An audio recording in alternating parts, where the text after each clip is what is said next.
So this is about two guys who are in a bar. And one said to the other, "Hey, do you sing?" The guy said, "Yeah, but only in the shower." I said, "I can tell you haven't been singing much lately."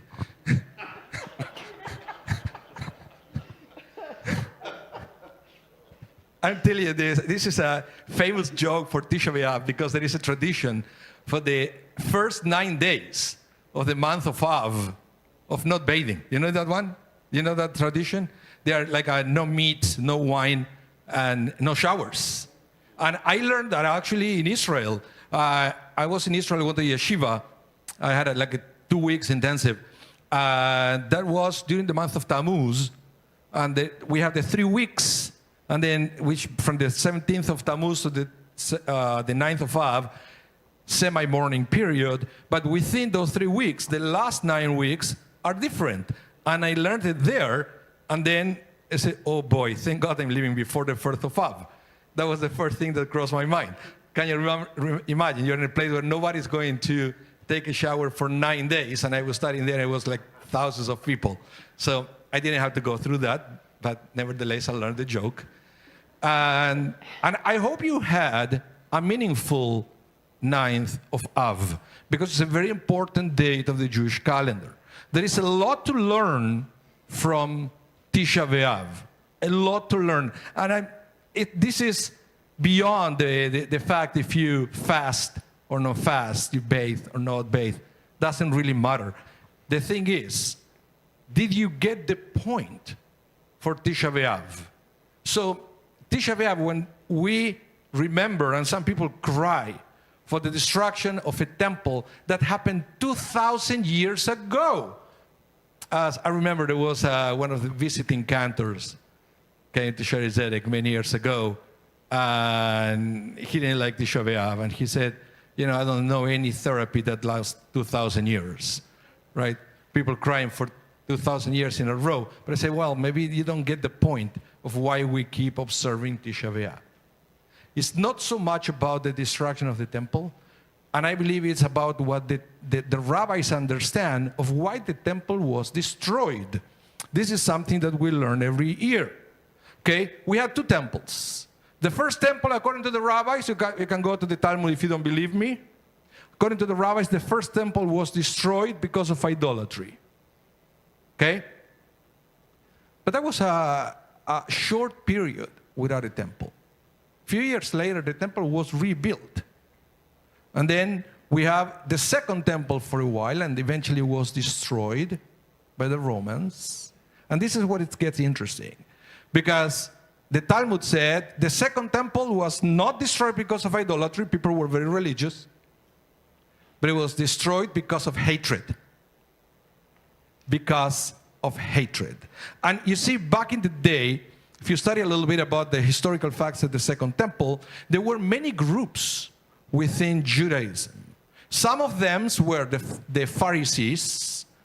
You may have heard that word, Pharisees. By the way, Rabbinic Judaism is the kind of Judaism that we observe, that we practice, comes from the original Pharisees.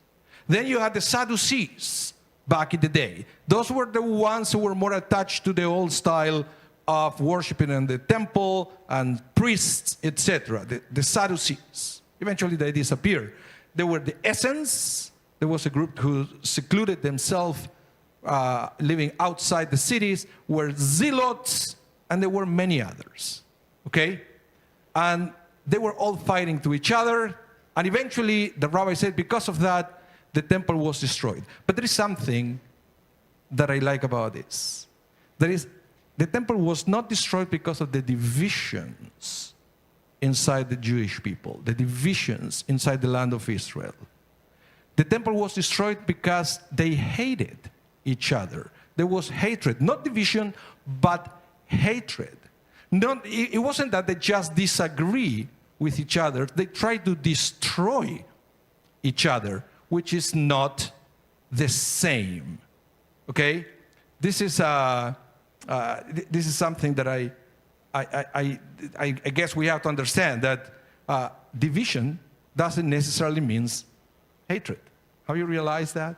And I believe that sometimes we use the division too loosely And sometimes we use it, and we don't mean division, we use hatred. Because we can have different ideas, and we are divided by the ideas that we have, but doesn't mean that we hate each other. In fact, the Torah says, love your neighbor. But my neighbor is very different from me. It doesn't really matter. He has his ideas, I have mine. He keeps the lawn one way, I keep it differently. But I don't hate him. That's not the same. That's not the same. And I realized that there is another reminder that we have in Jewish tradition for the destruction of the temple. So remember, one reminder that we have every year, Tisha B'Av, we remember the destruction of the temple. But what is the other reminder that we have in Jewish practice about the destruction of the temple? The wedding. The wedding, that we break the glass at the end of the wedding. And I said, why we will remember such tragedy at a moment of a wedding? And I said, and I believe that this is a complex question to answer. First, we have to go back to the Talmud, and in Masechet Sotah, there is a very interesting statement that it says, it is as difficult for God to match coupled as was the splitting of the Red Sea. Then I realized, whoa, is there anything difficult for God? So was it really difficult for God to split the Red Sea? Is something difficult for anything difficult for God? Yeah, the Talmud says that splitting the Red Sea was difficult, and getting couples together is as difficult as that. But then I realized that the Midrash understands the splitting of the Red Sea as not something that it was exclusively from God. It was a partnership between God and the people of Israel. The Midrash says that God couldn't split the Red Sea until Nachshon ben Aminadab walked into the waters. So it was a partnership. And why was that difficult? Because God played his part, but the people didn't want to play their part. And that's why it was difficult. Not God's part, but our part. That partnership was incomplete. Now, the same happened when you put two people together as a couple in a wedding. I believe that what we have to remember when we break the glass is that you're putting together, God brought together two people, but there is another part. It's the part of the couple that is up to them, despite the differences of the two, to keep that spark of love alive during the marriage. And that's the difficult part. Not the fact that God brought them together, that's not difficult, but to keep them together is necessary more than God. It's also necessary the commitment of the two. And that's why we remember the destruction of the temple. Because God brought the people of Israel to the land of Israel. God gave them the temple. But to keep that temple alive was necessary to play our part as well. And to understand that despite that we are different people, we need to find ways to be divided in love. And that's why it's so important to remember the destruction of the temple in many aspects of our life. To understand that we might have different opinions. We may even consider that we are divided, but it doesn't mean that we cannot be together, and it doesn't mean that we cannot love each other. And let me tell you, I just came back from my holidays. It was a very interesting holidays that I had with ups and downs, a couple of trips to Winnipeg that I had to have from the beach. But one of the things that kept me connected to my devices, which I tried not to, was to read the news from Israel. Who didn't do it for the last couple of weeks, right? Everything that it was going on there. When we read the news and it looks like Israel is so divided. And I realized that if there is something that the Israelis can teach us, is that you can be divided, but you don't have to hate each other, the fact that you are divided.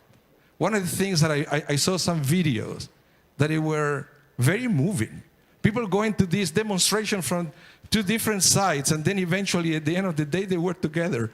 And the day after they go to work together, and they see each other, and they don't hate each other. They realize that they have different opinions. I believe here in North America, we sometimes take division a little bit too seriously. And if somebody doesn't think like us, we hate them. We want to destroy them. They don't have to exist anymore. That's not the Jewish way. Perhaps if there is something that gives me hope about the Israeli society, is that they know how to be divided, but still don't hate each other. I think they learned that part. And we have to learn it too. That we can have different opinions and still love each other. That we can learn from the destruction of the temple, and we can learn from the Israeli society that we can be divided in love. Shabbat Shalom.